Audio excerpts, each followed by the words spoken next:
What is going on, guys? Money Webby here, back again on Thursday. Got an 8-game slate here tonight. Perfect size, perfect amount of options to choose from, but I got to narrow down for you with my money six. Two of my favorite pitchers, four of my favorite batters to get it done for you tonight. So before we get going, if you could drop a like in the video, that'd be greatly appreciated. It goes a long way. I'll try to get over 70 likes in this one. Let's hop right into it, though. So first guy up, Sonny Gray. 9,100. Solid matchup against St. Louis. It's been an underwhelming lineup this year. They've been striking out a decent amount of times against right-handed pitchers, 24% of the time. Sonny Gray has a 27.9% K rate this year, and he's shown off some good upside in some of these games. I mean, when his stuff has been on, he's been really good. 27 against the Cubs, 25 against the Braves, 24 again against the Cubs, 27 and 41 against the Brewers. So he's definitely capable of having one of those big-time performances. I think he has a solid shot at getting the win here in this game, as Waka for the Cardinals has not been very good, so should be able to get some run support. And I think he has that K upside, like I mentioned.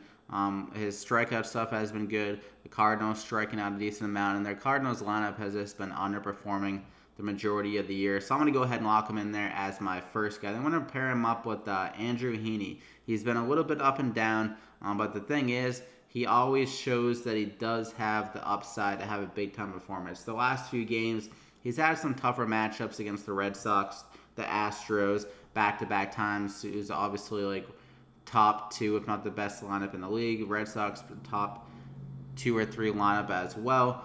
So it's really tough to kind of have big time performances against them. But against on the Reds, 16, not bad. The Athletics just gave up a little bit too many runs, 14, 24 against Seattle, 21 against Texas. But I think in this spot against the White Sox, a team that does strike out a decent amount of the time.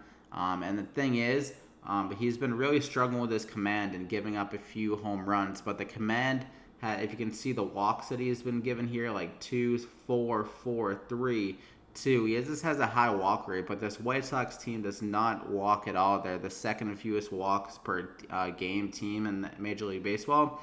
So if you can keep those walks down, go a little bit quicker throughout this lineup, and just kind of limit them a little bit more. It seems like he always gets off to good starts, but after giving up so many walks, he has to go through the lineup a few.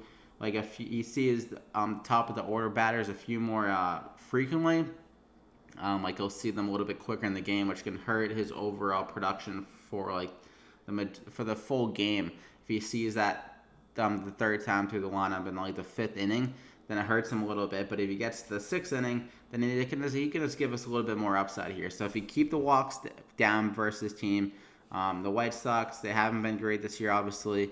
Not too worried about them, and he's had some good BVP in a small sample. 27 plate appearances. They only have a 120 batting average, and he has a 33% K rate in those plate appearances. So a small sample, but good stuff. I'm going to lock him in there as my second guy. So both those pitchers have some really good strikeout upside and can give us big-time performances. And for my first hitter, I'm going to go with Javier Baez at 5,100.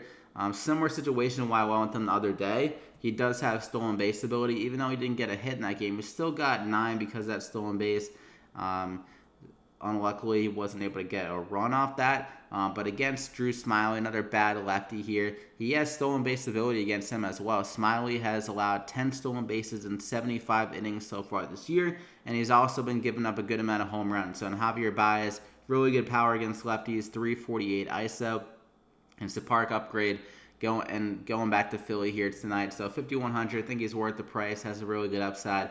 I'm going to go ahead and lock him in there. I think he's due for a big-time game. And I'm pairing him up with Castellanos again. I've been all over this guy. He got us a home run the other day, 19 DraftKings points against the lefties. Same situation here against another lefty, Drew Smyly, allowing 2.2 home runs per 9 to righties. They have 5.1 runs implied. And he's just been phenomenal against lefties this whole entire year. So a nice little stack with him and Baez.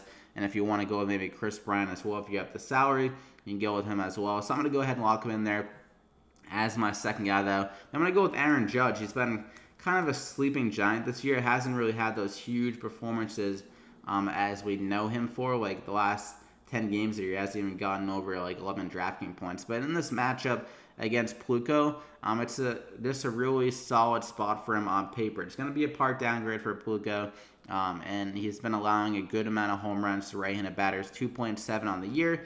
Not really a dangerous strikeout guy that can be something that holds back Aaron Judge. Is a pitcher that can strike him out. But if he's pitching a contact here against Aaron Judge, a guy with crazy raw power, I think he can connect with one and hit a home run tonight. So I think his upside is a little bit better than what it's been recently. So I'm going to go ahead and lock him in there as my third guy. Then we got to go a little bit cheaper here, as not much money left over. But Cesar Hernandez at 3,300. He's been hitting very well recently. 19, 17, 10 in that game. But the last two or three games to be specific, had the stolen base, a double, 3 for 4 in this game. And I think against Yu Darvish here in this matchup, it could be a little bit of a sneaky play. I mean, Yu Darvish, he is a lot worse against lefties. He's very good against right-handed batters, but against lefties so far this year, he's allowing 2.3 home runs per 9, so an outside chance of Hernandez to have some added power. Even if he doesn't hit a home run, though, I think he can get like a double in this game.